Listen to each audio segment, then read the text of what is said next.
قاری محمد عثمان یزمانی علم و آگہی میگزین میں لکھتے ہیں کہ حسد، بغض اور نفرت ہمارے معاشرے میں تیزی سے سرایت کرتے جا رہے ہیں، جو کہ رشتوں کے لیے زہر قاتل ہے۔ انتقام کی آگ کو بجھانے کے لیے کالے علم اور جادو کا سہارا لیا جاتا ہے۔ بدقسمتی سے ہمارا معاشرہ ایسے پتھر دل انسانوں کی آماجگاہ بنتا جا رہا ہے کہ جس میں اپنے ہی عزیز و اقارب کو تکلیف میں دیکھ کر خوشی محسوس کی جاتی ہے۔ حسد، نفرت اور انتقام کی آگ ہے کہ بجھنے کا نام ہی نہیں لیتی۔ کالے علم کے ماہر جادوگر پریشانی سے دوچار افراد کی نہ صرف خون پسینے کی کمائی سے کھیلتے ہیں، بلکہ بسا اوقات علاج کے بہانے خواتین کی عزت سے کھیلنے میں بھی آر محسوس نہیں کرتے، اور ایسے بہت سے واقعات ہمیں روزمرہ زندگی میں بھی سننے کو ملتے ہیں۔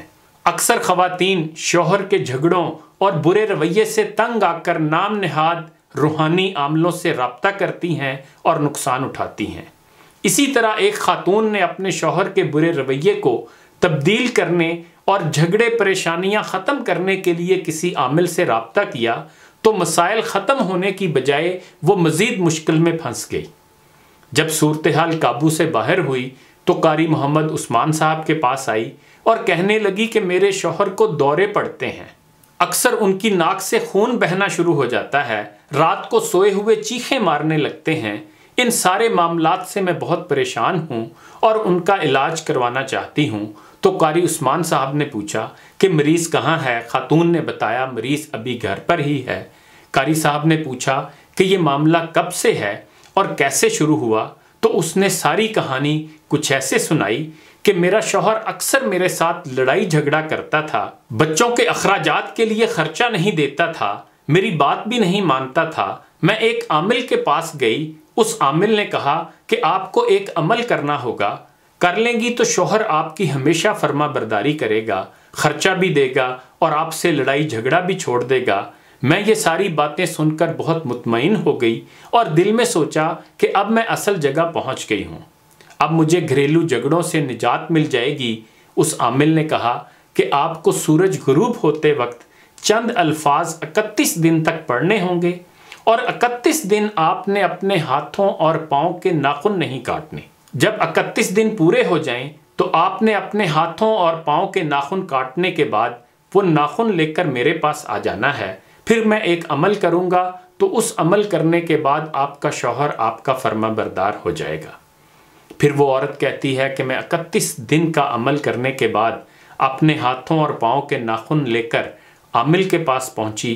اس عامل نے وہ ناخن لیے اور ایک لوہے کے بڑے چمچ میں رکھ کر اسے گرم کیا۔ وہ ناخن جب جل کر راکھ بن گئے تو پھر اس عامل نے راکھ پر کچھ پڑھ کر پھونکا اور اس راکھ کی ایک پڑیا بنائی اور مجھے دے دی، اور ساتھ 10,000 روپیہ بھی وصول کیا۔ عورت کہتی ہے میں یہ بات سننے کے بعد خوشی سے اپنے گھر پہنچی۔ اسی دن وہ راکھ کوک کی بوتل میں ڈال کر اپنے شوہر کو پلانی شروع کر دی۔ 2 یا 3 دن گزرنے کے بعد میرے شوہر کے سر میں درد رہنے لگا، جسم میں سستی آنا شروع ہو گئی۔ تقریباً 1 ہفتہ گزرنے کے بعد اسے بے ہوشی کے دورے پڑنے لگے۔ رات کو اکثر سوتے ہوئے میرا شوہر ڈر جاتا اور چیخیں مار کر اٹھ جاتا۔ خاتون کا کہنا تھا میں پہلے والی مصیبت بھول گئی اور نئی پریشانی میں پھنس گئی۔ اس عامل سے رابطہ کیا اور اسے صورتحال بتائی تو کہنے لگا کہ آپ نے عمل ٹھیک نہیں کیا ہوگا۔ اور عورت کہتی ہے کہ میں نے تو زندگی میں شاید ہی کوئی کام اتنی توجہ سے کیا ہو جتنا وہ کیا تھا۔ بہرحال اس عامل کی اس بات سے میری آنکھیں کھل گئیں اور اس سب کچھ کی حقیقت واضح ہو گئی کہ جادو حرام ہے اور گناہ ہے، اور اس کا نتیجہ بالآخر برا ہی ہوتا ہے۔ خاتون کا کہنا تھا کہ اب میں کیا کر سکتی تھی، میرے پیسے بھی گئے اور میرے گھر کا سکون بھی ختم ہوا۔